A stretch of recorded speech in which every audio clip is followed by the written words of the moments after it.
Brews and Banner Podcast. Brews and Banner Podcast. What up? Welcome to Brews and Banner Podcast. I'm your host, Rob G.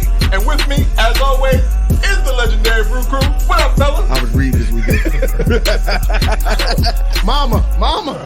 Nah, it doesn't taste like dirt. My name is Lou Belgium, ladies and gentlemen. I'm wondering, Does Delaware have an actual culture? This is the podcast that we talk about beer, but we also talk about a lot of things that's happening in the world, politics, movies, anything really that comes to our mind while we're here sampling these brews. Grab a drink and pull up a chair. Ooh, we love you, Brews and Banter Podcast.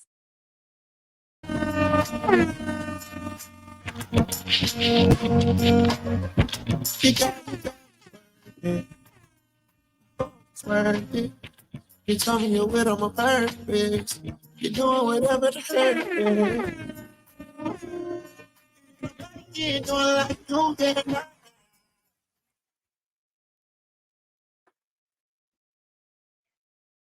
I don't know. Did you hear it this time? It wasn't as good as it was in behind the scenes. Yeah, Maybe it's the recording thing then. yeah. we thought we had something, maybe not. What up? Welcome to Bruising Banter Podcast, where the topic is the rockin' and the brew. Well, that be the fuel. I'm your host, Rob G, and with me, as always, legendary Brew Crew. What's going on, Lou? What's going on, Rob? How you guys doing out there? I'm doing fine. I guess the people who are doing fine as well, right? I hope they are. If they tuning in, please be doing fine. If you're not doing fine, hopefully by the end of this episode, we make you laugh a little bit, give you some good information, and at least you can go on your day knowing you heard our voices. That's always good news in my book. If this is your first time joining us, welcome. Hi. And if you are returning, hey, welcome back. It's good to see your faces. I know you're glad to hear our voices. This is episode 222 or 222. Yay! It's the best number in the whole world. Really? Why is it the best number in the whole world? It's my birthday. 222 is my birthday. I got you. I'm kind of dig on that number a little bit. It's supposed to be an angel number, but I don't really know what that means. I could look it up real quick. Is that like a godly number, angel number?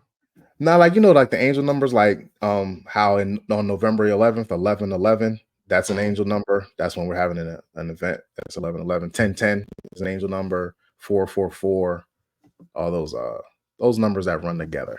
In the lotto, we call them boxed, I think. Gotcha. Yeah. All right. Well, we do have this is a great episode. We do have a special guest with us this afternoon, this morning, this evening, whenever you're listening, watching, or and doing all the good stuff. So we don't want to wait too long and hold back the guest. So we're going to bring Jose Manchola to the podcast. I know if you on IG, you know him as Yankee Runner 77. I'm sure if you've been at a beer fest, you've seen him walking around. Photographer, he'll be making them shots that make you be like, oh snap. Make you rethink liking beer now. You be like, oh, now I really like beer. That looks delicious. and he actually just takes good shots of the people that he rocks with, and they always look great when he posts them on the internet. So we want to bring him in. He's also the creator, I guess, and the force behind Lisa's Wings, and he'll give us the information more about the proper pronunciation. Right. Probably messed it up too. Yeah, he's definitely gonna tell you how to say it the right way because Rob did not. Yeah, I tried that up for sure. So I'm gonna bring Jose to the stage. Welcome, sir. Thank you for coming on. I appreciate you. First things first. How do you pronounce it? Melesa's Wings. Oh my goodness. Yeah, that was a burn. It's actually you were close.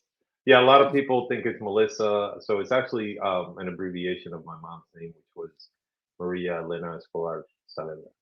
So nice. Together it's Melesa. Yeah, peace. That's dope. Yeah. All right. Well, thank you for the coming on the podcast. I know before we get into stuff, we always like to know what people drink. And I know you told us earlier that you aren't drinking, but What are we drinking today? Hey, you drink. Oh, you got water? That's something. Yo, high quality H2O is always something to drink. Yeah. What are you guys drinking though? What you drinking on, Lou? Just to have the theme of things, I have a South of DC Cream Ale by Liquid Intrusion Brewing Company out of PG County, DC area. It's 5% alcohol by volume. You guys see that? That's what it looks like. Color. Yeah, it's very good.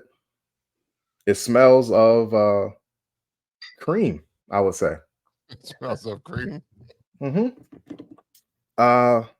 it tastes ale-y. So it does what it's supposed to do. I like Liquid Intrusion beer. I always pass me another for them guys and ladies. So cheers to y'all. I've been drinking this beer for years. I don't know how to explain it any more than it's creamy and it's ale-y and it's delicious.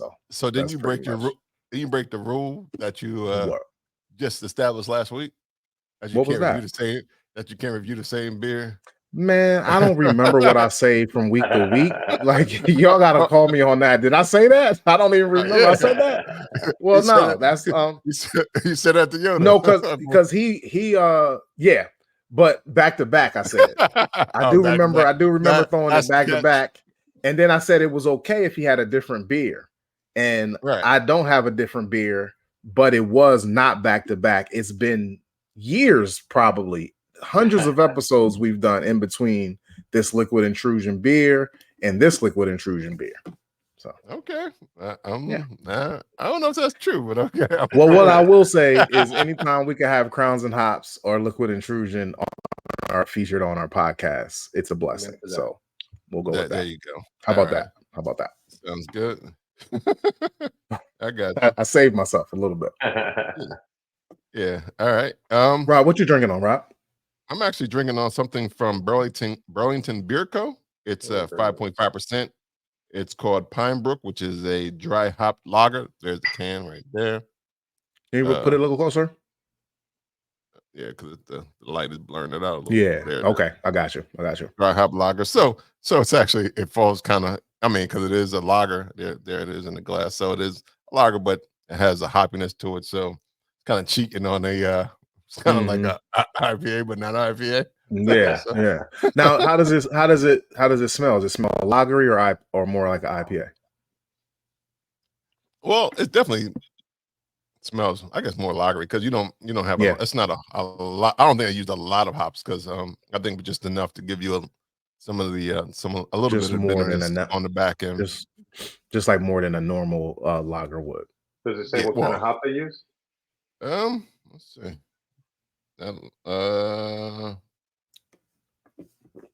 No, maybe they do, but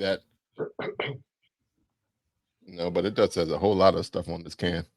Nice.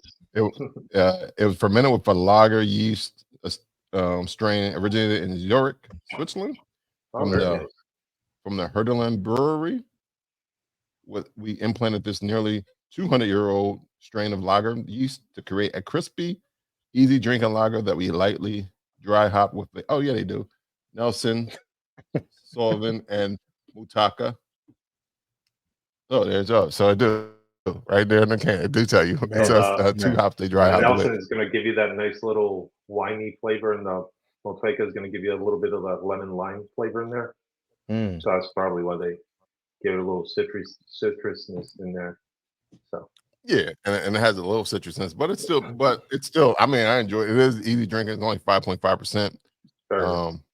I like it. So I'm gonna pass me another shout out to Burlington Beer.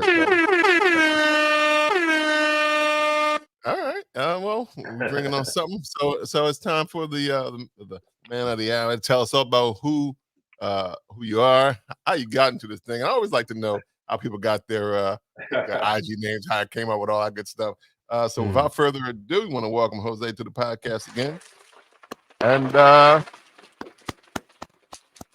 the floor is yours, as they say. So first of all, thank you for having me, guys. It's an absolute pleasure.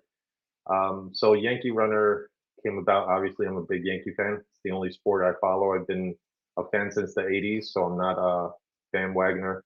Jumped on board when in the 90s. So want to make that clear to everybody. They The runner part. they ain't gonna believe you though. Yeah, I know. I get they it. never do. They think you became a fan yesterday. The runner part, I actually was a runner about 10 years ago when I got hurt and then I quit running. And the running group got me into beer. It was a friend of mine that I was very close with, and she said, "You need to try this beer." And I said, "Look, I don't fuck with beer. Just no, thank you." And then she gave me one that was Burton Baton, and it just blew me away. And then I just kind of went on from there. Um, then I just started taking pictures on social media with the cell phone. I bumped into a few friends that were actually with these expensive cameras taking pictures of beer, and I was just like, "What the hell are you doing?" Um, and then I dabbled in it a little bit, and I was like, "Oh crap, it's a big difference." Um, and then I would just take the camera to breweries, and then some breweries would see what I was doing. They asked me for help taking pictures, and I started helping out here and there. Then I worked for Kane for a little bit. I was pouring beer for them for a little bit, and then I left there after like 2 years, and the pandemic hit.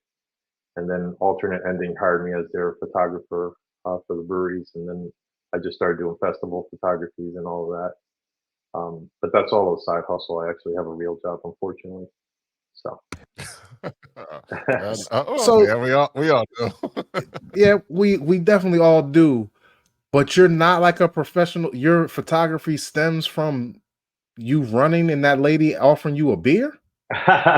so the photography came about. I've always loved photography. My mom Okay. used to do a lot of pictures. Okay. She used to like she had a room where she would like print out all the pictures herself. And then I just, I loved it, but I never did it. And then when I started doing it, I started learning about it and read books and watched videos, talked to a lot of friends that were professional photographers. And then they kind of just, I started learning a lot and playing a lot with the cameras. And yeah, you pick up a lot of stuff here and there. Yeah, that beer must have been phenomenal though. Whatever that Right. beer was, like, yo, Bro, this is. I need to start taking pictures of this liquid. This is so good. Yeah, it was very good. Yeah, can explain more about it. You said, what was the name of it again, and tell what style was it? So that one was, I want to say it was 15 years ago now. Dogfish. It was Dogfish Head, Burton Baton. And it was the Dogfish Head. Yeah, it's like a top five. It's like a top five cherry popper. Yeah, and it's like a barley wine, and barley wines are actually one of my favorite styles of beer to drink. And yeah, it just blew me away. All the notes of flavors and everything, and how easily I got drunk off of one beer. Because I think it's like 13% alcohol or something. Yeah, yeah, barley wines are high enough. For sure. So it got me a little good. So yeah, I dug it right away, and then I just kept on learning more about beer from there. Oh, nice. So how does, I guess, in terms of, okay, now you have you're taking pictures, and the pictures are phenomenal, but you also you have a website too that kind of journalizes these as well. So how did that it kind of tells the stories of some of the brewery friends that you have? Like, how did that come about?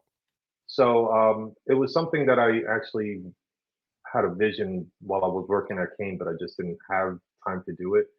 I have a lot of friends in the industry, and people love drinking beer, but they don't realize everything that goes into the back end of it.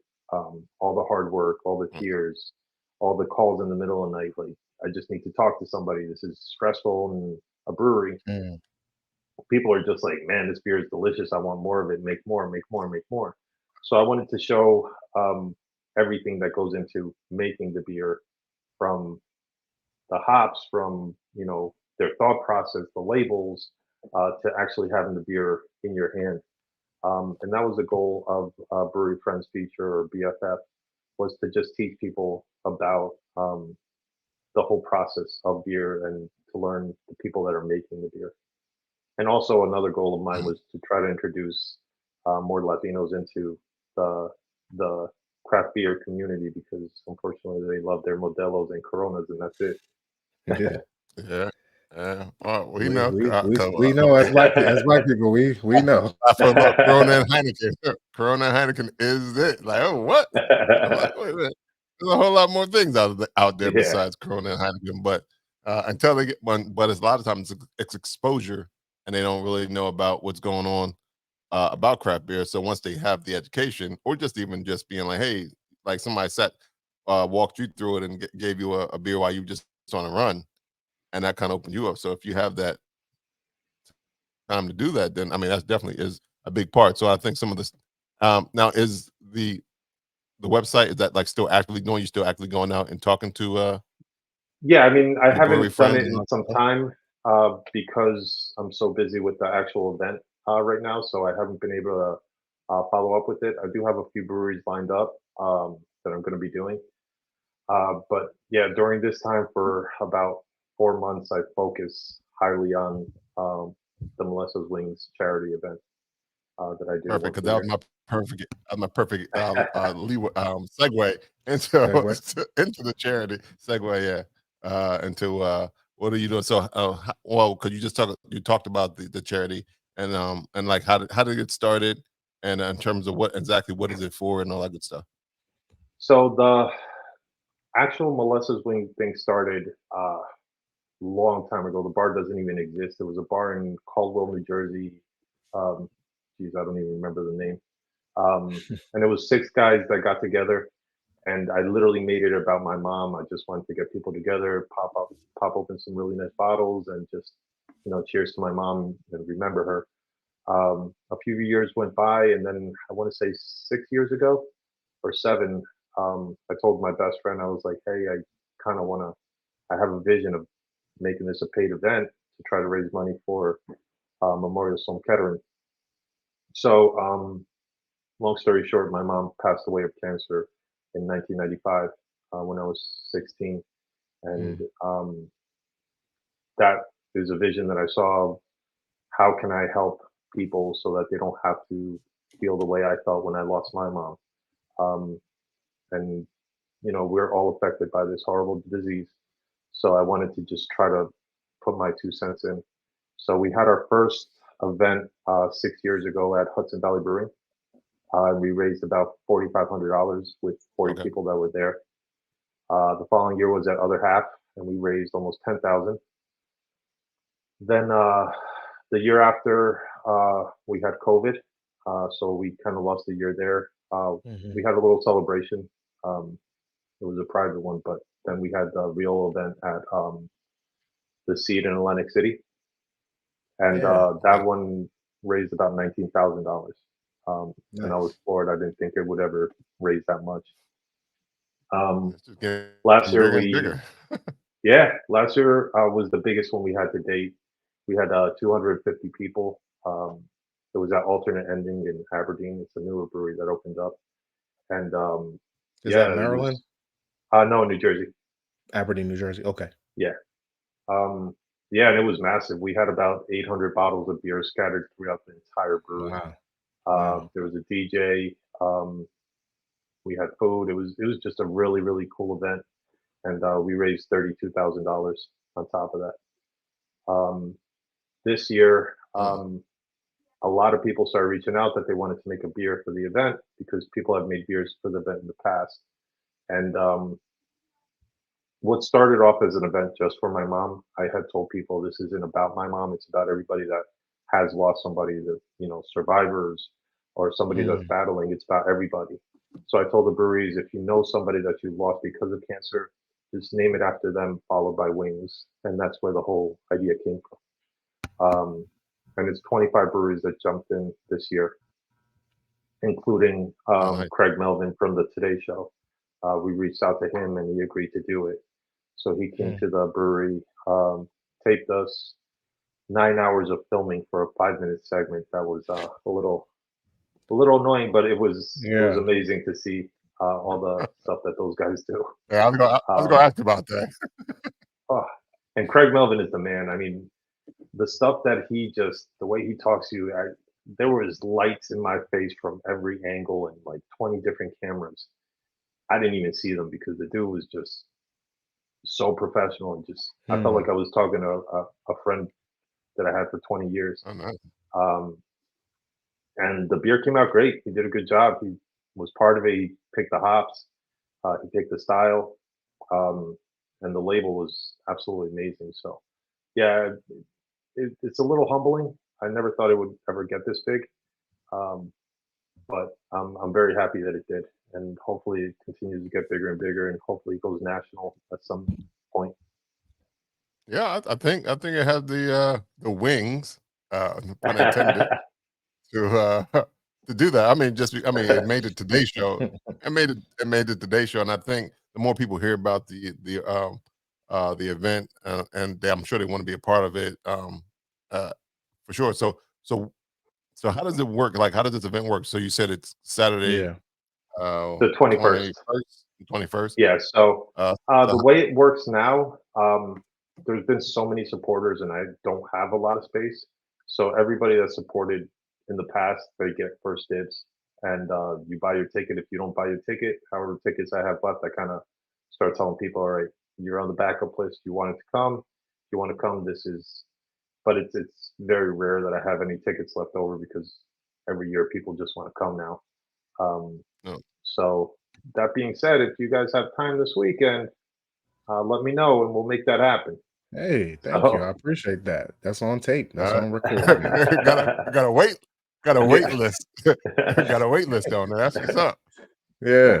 So that just tells me, if the fact that you have a wait list, that tells me that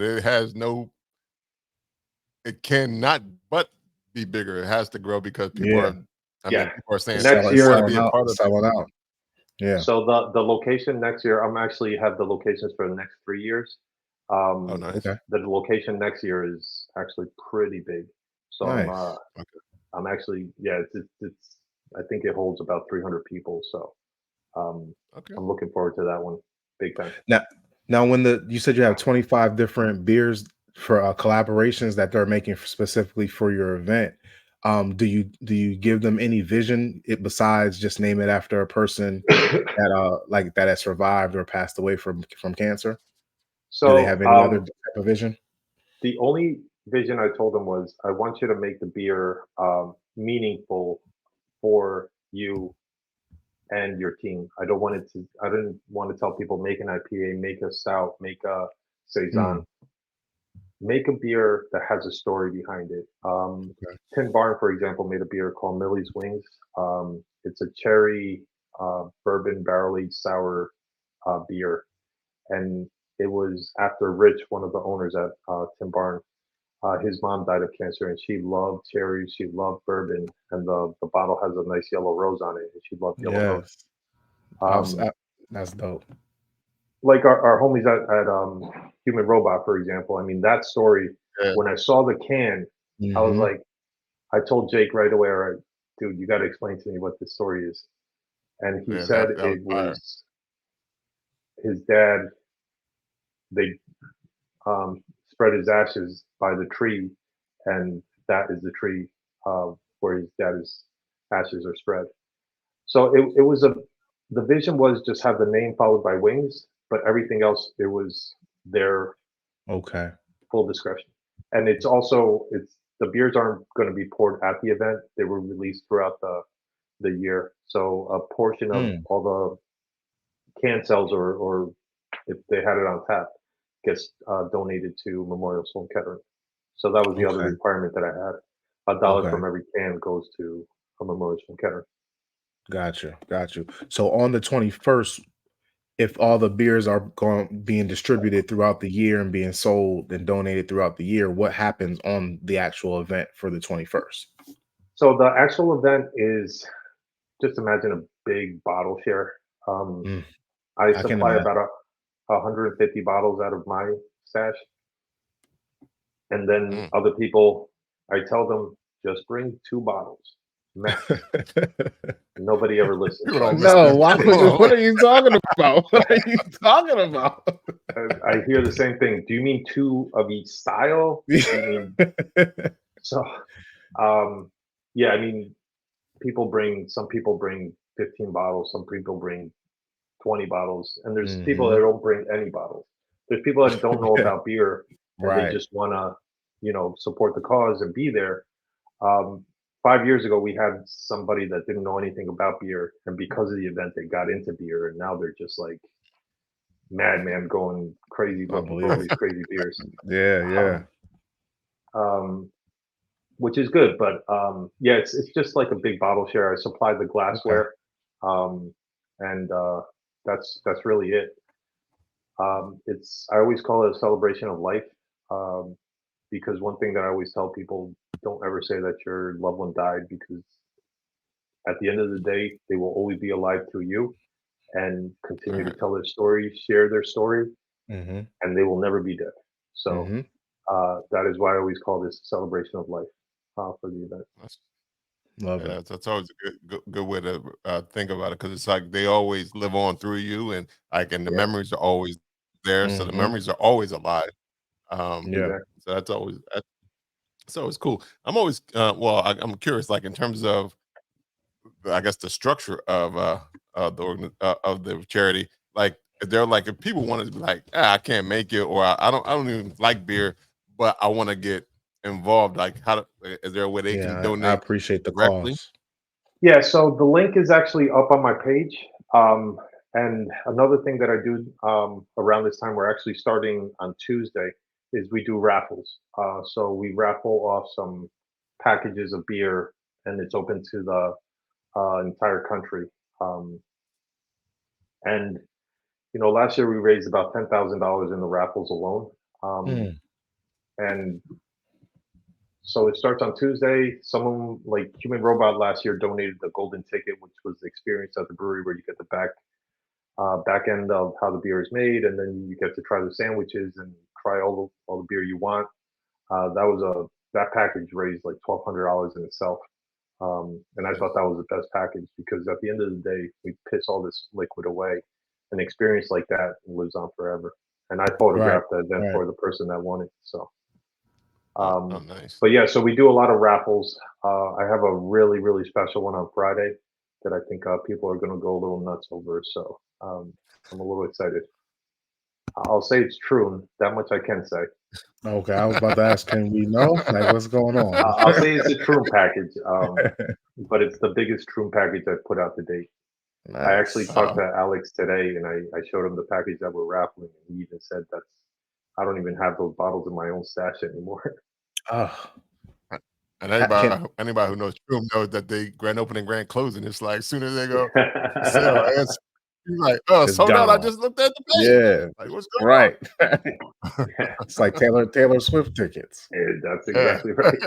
Mm-hmm. We should call Alex Taylor Swift from now on. Yeah, for sure. You're welcome. I'm sure he would love that. That's a good way to look at it. And I just came back from watching that concert in the movie theater. So it was I mean, hey, it was good. You did? You went to the movie theater to watch to be a Swiftie with the Swifties? Yeah. Don't blame other people for going. You still went. I'm gonna do what my daughter wants me to do. Oh, so you say you went with your daughter? Yes. Mm-hmm. I didn't go by myself. That would look crazy. I kind of think you didn't mind going with your daughter though. Like, I feel like you use your daughter as a front man. No, because that wasn't even on my thought process. It wasn't even on my radar to even go. Now we'll never know. We'll never know now. You still went. Yeah, well, I just told you it wasn't even on my thought process. Yeah, we'll never know. You will. I just told you. I don't even know. So in terms of let's jump back into some of the photography and stuff. Like, like, do you I know you don't still use the iPhone, because I've seen you around doing work. So what is your gear this around these times? It's Canon 5D Mark III, and I shoot a lot with a 100mm fixed lens. I also shoot with my 50mm, and occasionally I'll use my 1640, I think it is, for a wider angle. But I love that sharpness with that nice bokeh in the background. A shot that I always love to do is have people stick out the can directly, and I blur out the whole background and just focus on the can. You can still see the person, but they're a little blurry. And I love my camera. Were they three different cameras that you named, or are they just like attachments? It's the actual lens. So it's the body is the 5D Mark III, and then the attachments are the actual lens that you have to screw on. Okay. Yeah, I have. I love photography, but I have no idea what you're talking about. I just like good for, like what you see is really cool. You know what I mean? Like what you're doing is really cool, but I don't know anything about it. So I thought my you just favorite said part you is when have I get told the camera takes good pictures. I don't Oh, do nice. the pictures; the camera does. Yeah. You didn't have an eye for that angle at all. That was all the camera. Somebody just posted a meme they posted a video of them waiting for the camera to take good pictures. They were just sitting there. It was like, I'm still waiting. I can relate to that one. Samantha. Yeah, that makes sense because I'm talking. Did we just stop? Hello? Okay. You were in the middle of saying it. I wanted you to finish. No problem. No, I'll go. Oh, no. But how you started though was with an iPhone, and now you're with that high technical, I can't pronounce it, camera that you have now. What do you notice? Like I know that there's a big difference. Everybody absolutely knows, but you could still take good pictures with the iPhone. Maybe not as good as what you're taking pictures with now. What is the difference for you in deciding like I can do this with an iPhone or I'm going to do this? Yeah, I mean that is something that a lot of people say, hey, I want to buy a new camera. I want to get into photography too. And that is something that I ask them, like, what are you trying to do? What are you trying to accomplish? What is your goal? Because cameras are not cheap, and especially certain cameras. That being said, after I talk to people, most of the time I tell them, just get an iPhone. Like, just get a better phone. These phones nowadays take good pictures. The naked eye, if I were to put an iPhone next to a professional picture, a professional photographer is going to see the difference. A normal, day-to-day person, they won't really tell the difference. I can just, for myself, I know what I can do with the camera, and I prefer to do it with the camera than with the phone because I can create more magic with the camera than I can ever do with the phone. So certain bokeh effects with little balls of light in the background, or if I need to go to Photoshop and just do certain creative things, I just love the quality that the camera does. And if the brewery needs a poster, when you take an iPhone picture and you pixelate it to a bigger size, it doesn't look right. With this, you can make a massive poster of any size because the quality is always going to be there. But I always tell people just be careful ordering just any kind of camera because just the body alone for a good camera runs you at least $1,500 to $2,000. Wow. Yeah. Wow. Yeah. Yeah. Yeah. The lenses. I don't even want to talk about the lenses. Yeah. You don't get the lens. You don't. The lens don't come with that. You got to buy lenses separate. Yeah. Oh. Especially if you get if you get one of them, like some do come with, but if you get one of those upper things like body only, and then it's the lens because I mean, I had a camera that had just the body first, and we got lenses, but somebody took it from me. I ain't gonna say no names. Don't say no name. It's all digital. It's all digital these days. No film. Yeah. So I don't know how people back in the day did filming. My mom did film, and it's like I just photographed Schilling's Oktoberfest, and I took roughly 3,000 to 4,000 pictures. Out of that amount of pictures, I think I kept 200 of them. I don't know how people with film used to do that. Yeah, because you had to develop 3,000 You would have to have developed 3,000 pictures last night, and then just toss out a bunch of them. Yeah, toss out 80%. Wow. Yeah. And your thumb would have been. Your thumb would have been crazy with that one that old photography. Oh man, a snapback. Pull it back. And you probably got a button where you can hit it and it take 10 pictures with the one punch. Yeah. Rapid fire. He's snapping back. You're never getting 3,000 pictures in the 80s. You're never doing that. Yeah, especially with when you're taking group shots, you have to have the rapid fire on because let's say there's 10 people, everybody's not going to have their eyes open at the same time. Yeah, they don't cheese at no one cheeses at the same time. You're exactly. right. So it's important to have that rapid fire.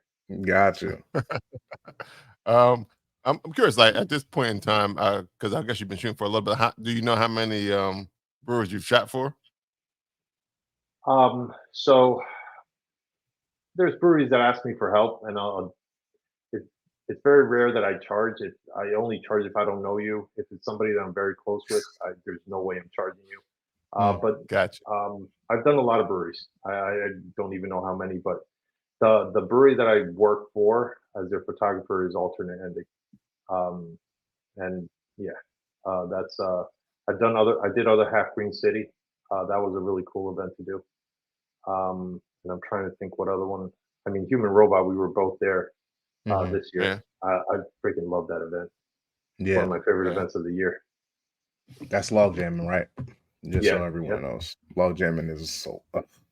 It's the Cherry Street Pier too. It's all the different. Yeah, man, it's a lot of things going on that day. We have fun. And it's so weird where they started and where they're at now. That's that little parking lot that they were in the first year. To that pier, it's just crazy. Yeah. They've ascended pretty quickly over that. I mean, because when we just heard the story from Jake a while ago in terms of how quickly. I mean, now they got 3 locations. Yep. So it's pretty cool. I was about to ask a question. I lost it. I'll ask a question.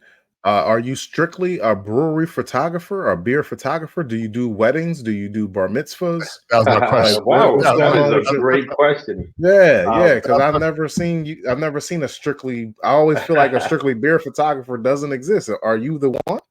No, I've done bar mitzvahs, which was a very random question. So yes, I've done bar mitzvahs. I've done birthday parties, 50, 40. Okay. Okay. I did a couple of weddings. Don't want to do anymore. Nah, that's not your thing. That's not it. It's not for me. Why? The stress behind a wedding, like the bride and the groom on your back about it. There's reasons why you pay a photographer $15,000-$20,000 to do a wedding. It is, you have to have at least 2 bodies on you. Right. With the same lens and be ready to just shoot and not miss that moment. You miss that one special moment, you just failed completely. You could have taken 3,000 great pictures. You miss that one special picture, you're fucked. You're done. Yeah. And you may not even know when the special moment was. Exactly. That's not your moment. So you literally just have to have the button on the whole time and be focused on all different types of things too. Yeah. You cannot take a break. And it's I started hearing things like for photographers when they started doing weddings, they told me, listen, make sure you get your food before the groom and bride does. I'm like, the hell are you talking about? I'm not going to eat before the groom and bride do. You have to eat before they do. You have to get everything out of the way first. I didn't do that, and then I understood why. You have to make sure you eat, because if not, you're going to miss those special moments. So it's just it's not worth the stress. You cannot have a fork in one hand and a camera in the other. Exactly. It doesn't work. So yeah, I've never really seen a photographer eating at a wedding. No, you won't. They're barely drinking they're barely drinking water at a wedding. You're right.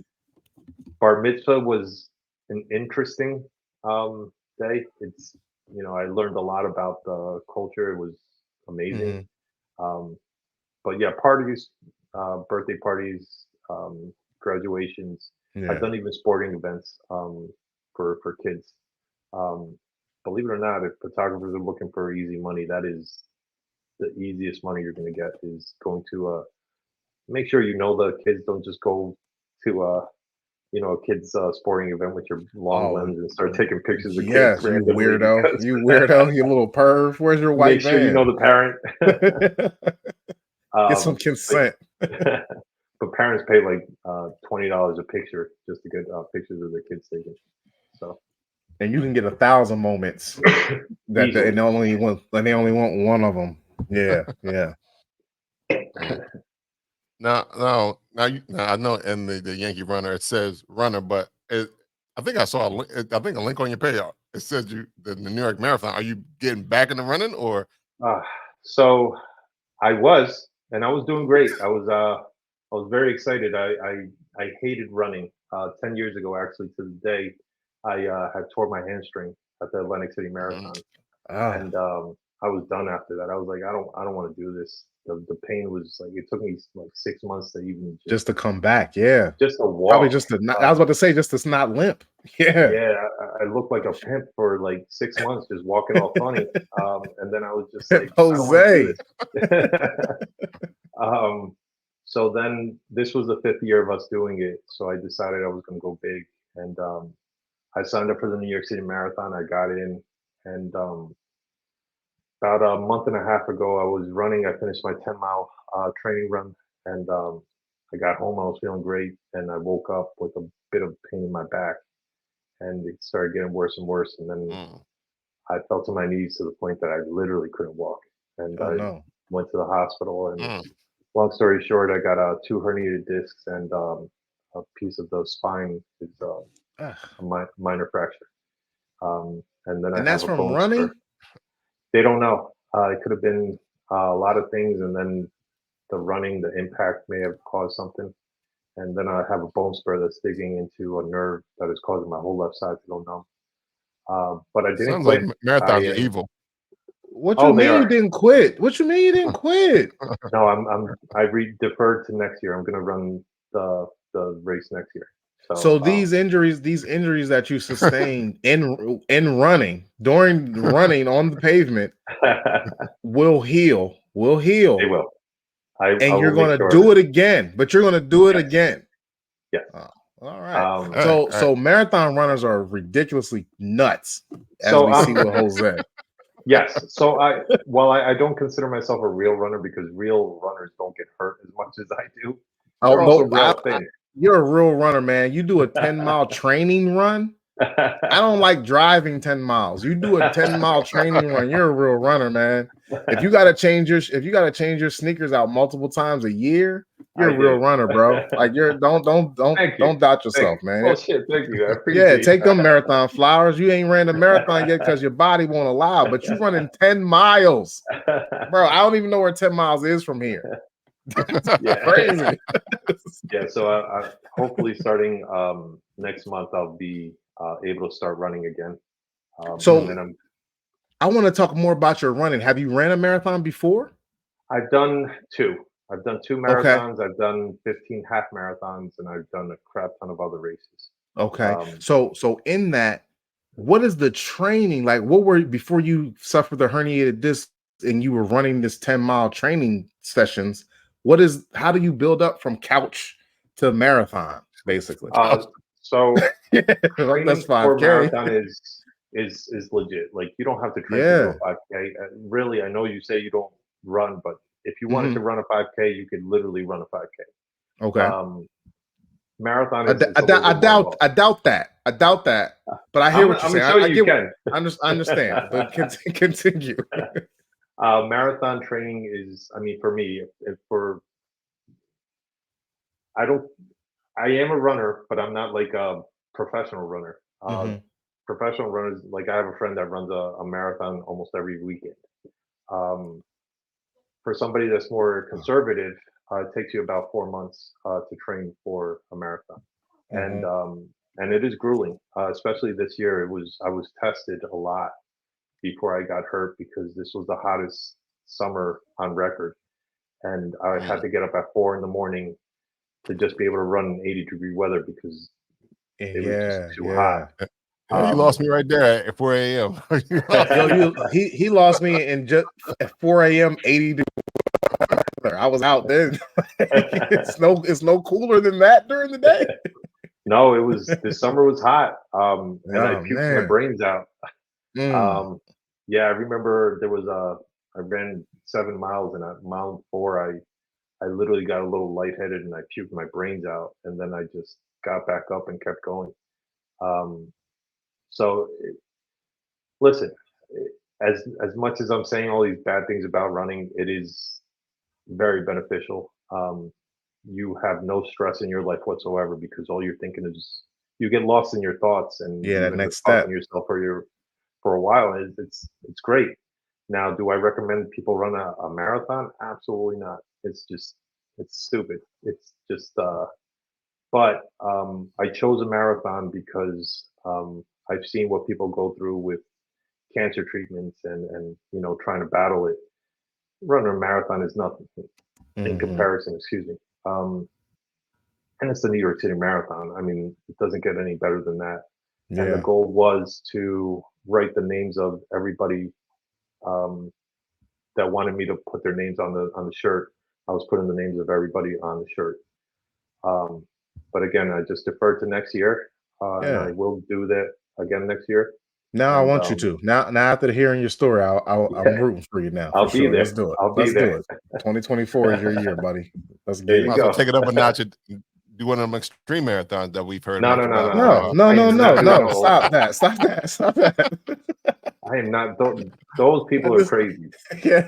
And We I'm sorry think to you're my friends crazy. that We think are. you're crazy, Jose. So if you think they're crazy, sheesh, you know what we think of them. Yeah, if they're listening to Extreme this, marathon. I'm sorry I called you crazy, but you're crazy. You Yeah, they're- crazy. Shout out to That's Hater funny. because he always Always runs running a extreme marathon. Jesus. oh man, I couldn't. I mean, hey, I hear it all the time. People love once you do it or actually start training for it, you actually do fall in love with it. But you just gotta take that first step And before it's that funny first. because right up to the 10 miler, I was hating it. If you look at my posts, I'm like, I still don't love this. This is stupid. Why are we doing this? But after the 10 mile, I was like, holy crap, I just ran 10 miles and I feel really good. And then the next day you're in the Yeah. hospital. So. It's like that's why you feel good. We about to hit you with this real hurt.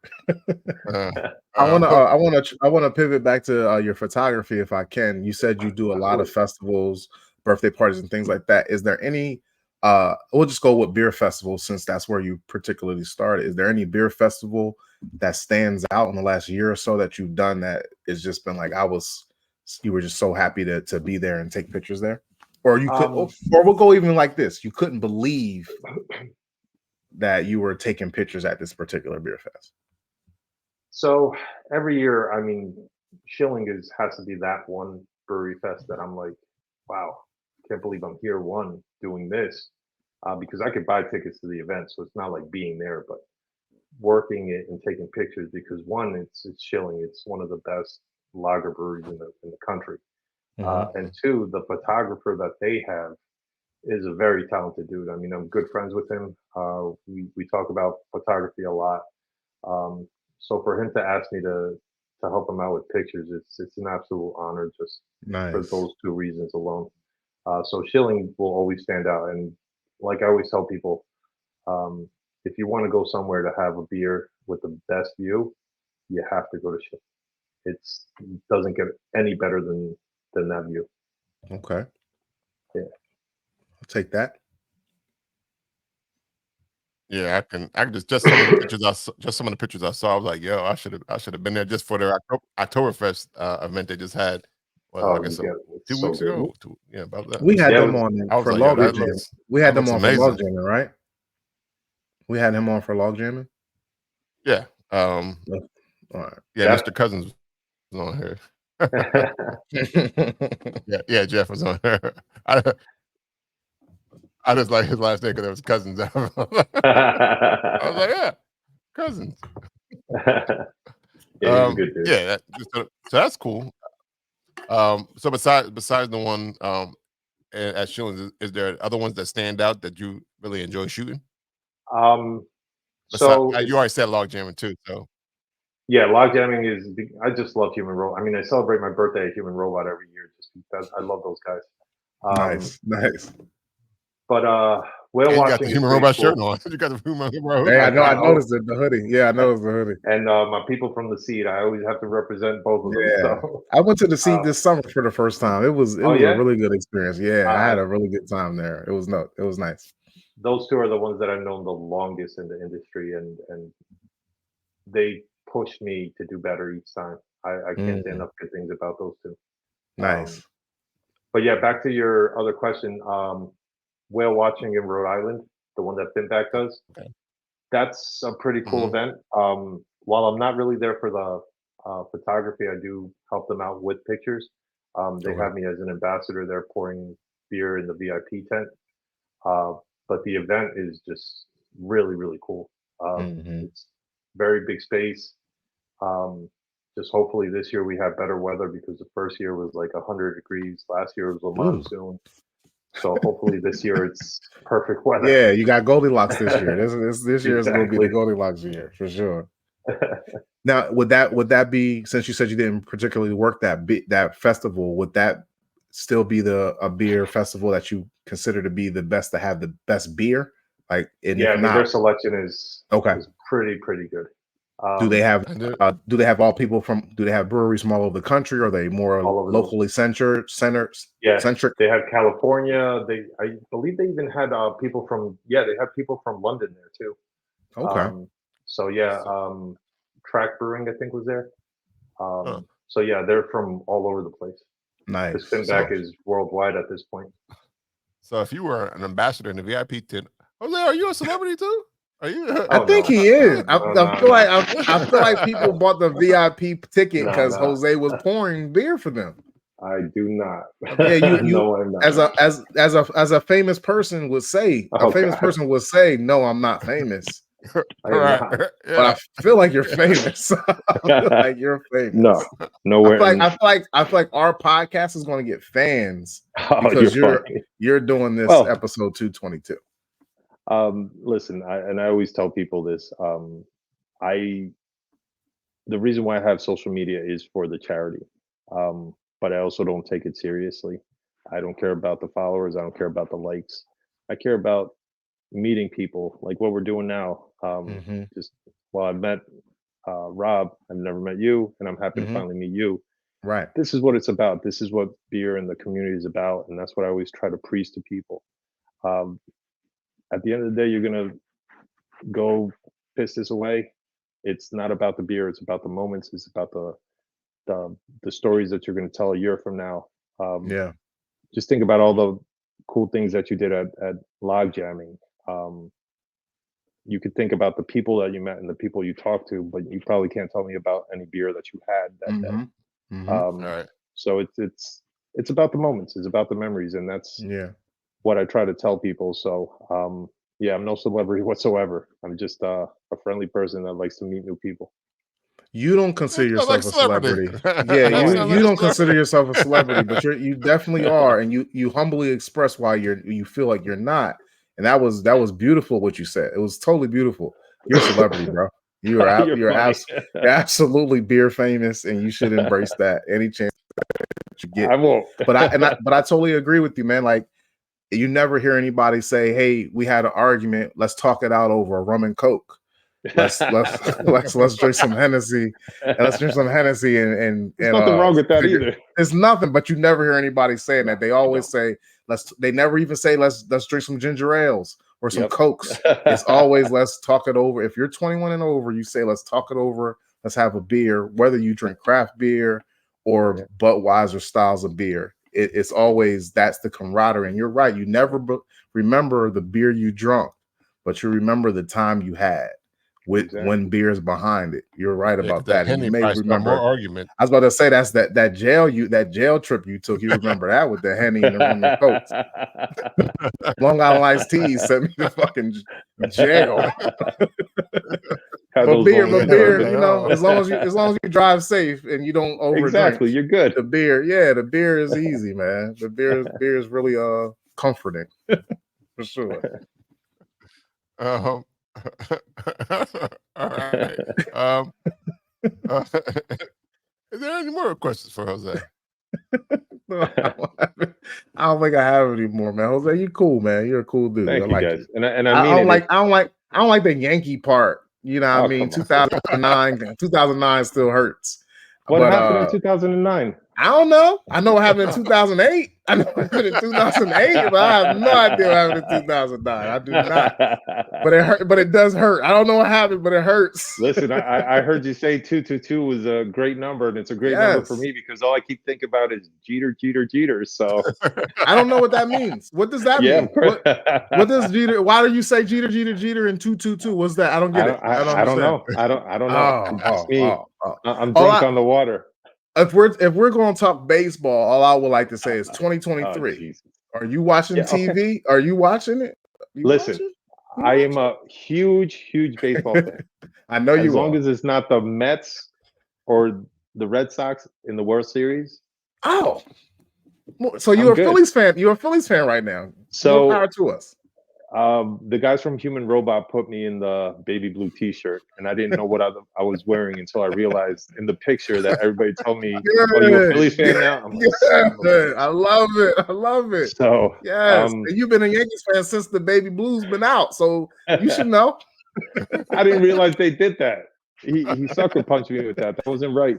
That's good. I love it. I love it. But yeah. So listen, as long as you grow guys, up, did you play baseball? Did you play baseball? What was your position? I did not. No, I just like watching. I wish I did. I just watched it, and I just loved the thought process behind it. What you have to do, the bunt.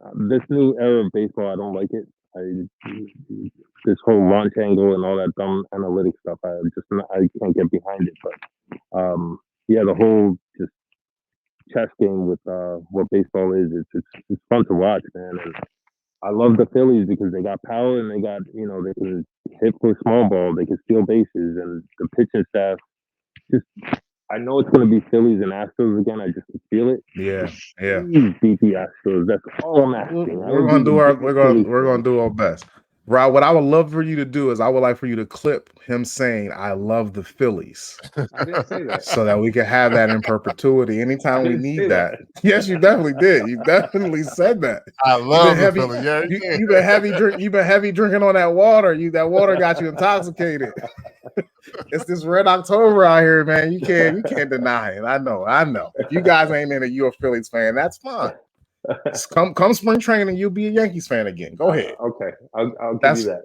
Totally fair. Totally fair. As long as you beat the Astros, I will say that other stuff. We'll revisit this all, and we'll play the clip once we, and hopefully if we beat the Astros. Jose loves the Phillies. Did you hear it? You heard it here first. Well, they gotta get past the Diamondbacks first. So yes. You gotta crawl before we can walk. Let's not touch the money. You're right. Absolutely. Yeah. I don't like to look too far in the future. Man, I'm about to buy. You know me. I'm about to buy a shirt. I don't buy no shirts until we in the mix. I'm about to buy a shirt. Feel good. Yeah. But if I buy a shirt, I may jinx it. So buy it afterwards. Yeah, there you go. Well, this MLB talk has been brought to you by no one. So no one cares. I'm sure people do. People love baseball, especially this time of year. Yeah, this time of year. Sure. This time of year, if the Phillies are playing, I definitely love baseball. Yeah, well, a lot of people do. I mean, hey, I think the ratings are up a little bit. It's a different. I have one more baseball question for you, Jose. Since you are a baseball fan, what makes the game so different? Like, I only really watch when the Phillies are good and then when they're in the playoffs. So I don't know a lot about the intricacies of what you were talking about earlier in baseball. But I know playoffs are different in every sport. What makes playoff baseball different from those 162 games during the regular season? So in 162 games, you can get by with a bunch of hitting. Come playoffs, if you don't have the pitching, especially the bullpen, you're going to be exposed.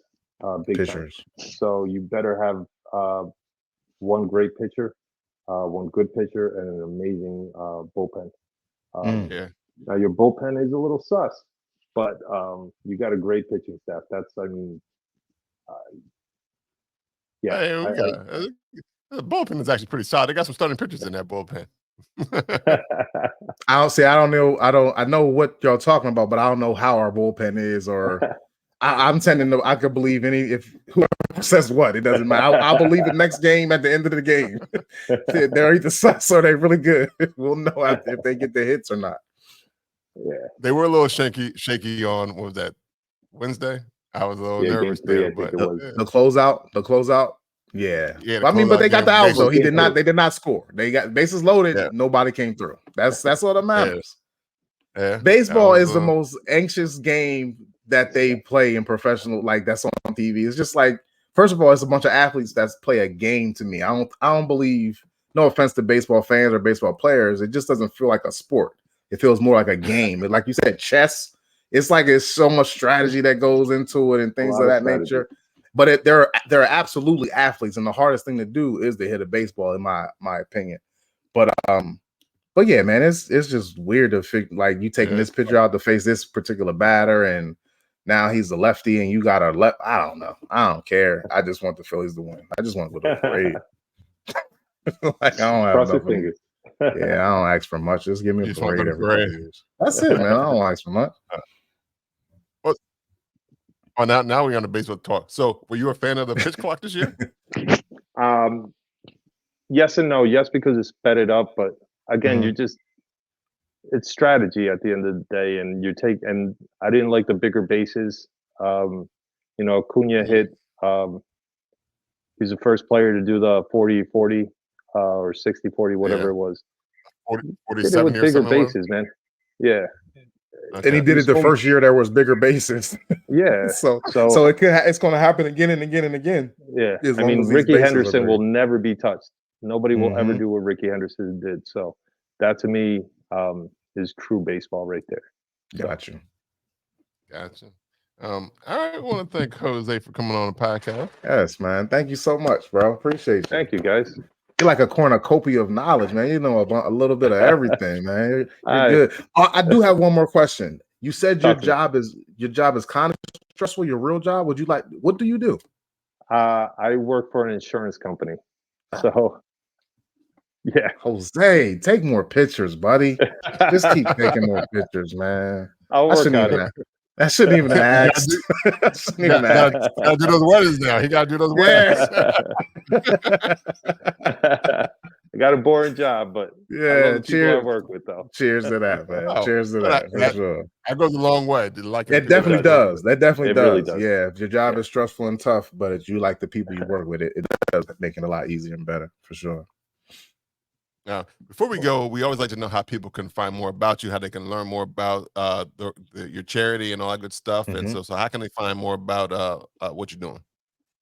All right. So I have a webpage for the charity called Melesa's Wings. That link will take you to the donation page. It is the marathon page. As we said earlier, deferred to next year. But we are taking donations right now. We're going to start doing raffles this week and next week. For every $5 that you donate, you get a ticket, and you can put that ticket into whatever basket you want.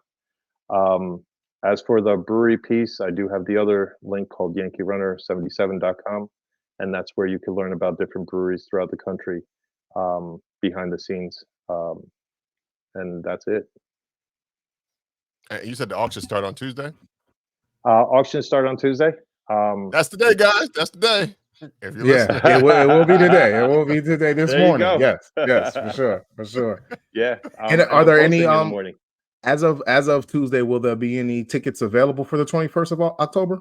It is completely gone. All the tickets. Congratulations, bro. Thank you. That's great. But again, as I mentioned, I will squeeze you guys in. So hit me up offline if you guys are available. I'll get all the info and we'll get you in. And even though you guys can't make it, I apologize for that. Still donate. Go to the website. You could donate at any time, 24 hours a day, 7 days a week, 365 days a year. I'm sure the website does not close for donations. So please donate to the charity. I appreciate that. No doubt. Absolutely. All right, Lou, how can I find you? I'm sorry. Was that me? No, I was for Lou, but I think he tapped out after he said that. All right. Yeah, I was like, good thing this is not live. So yeah, he tapped out. So, all right. I don't know what to do now. All right, Lou, where can they find you? Oh shit, we back on. I'm here, guys. My name is Lou Belgium, and I'm on them Instagrams. All right.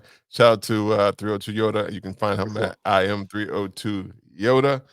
If you want to follow you can follow the podcast on Apple Podcast. You can follow the podcast anywhere you listen to podcasts, on Apple Podcasts, Google Podcasts, anywhere. You can follow the podcast on Apple, Instagram, Facebook, X, TikTok at Bruising Banter Podcast. We are there. Or you can also go to www.bruisingbanter.com. Before we go, we do have our event coming up on 11/11. Doors open at 6. Down. The show starts at 7. It's going down. We're going to be featuring 4 Black-owned breweries, brands at Belfont Brewing. So shout out to Liquid Intrusion, Soul Mega, Black Viking, and Mac Brewing that are coming through. Live show, like we said. There'll be food vendor. I'm not going to say truck because it's not a truck, but a food vendor will be on site as well. 11/11. You can go to eventnord.com and get those tickets. If you want to be a part of the pour pass, I guess is what we're calling it, or what I called it, to get the unlimited pours for your enjoyment. I guess that's it. You can follow if you want to follow me, Rob G. Rob Stay Bruising. There it is. I can't even do it now today. What's going on? There it is. Jesus. I think it was the angle. It was the angle I'm at. That's why I'm at like a kind of a funny angle.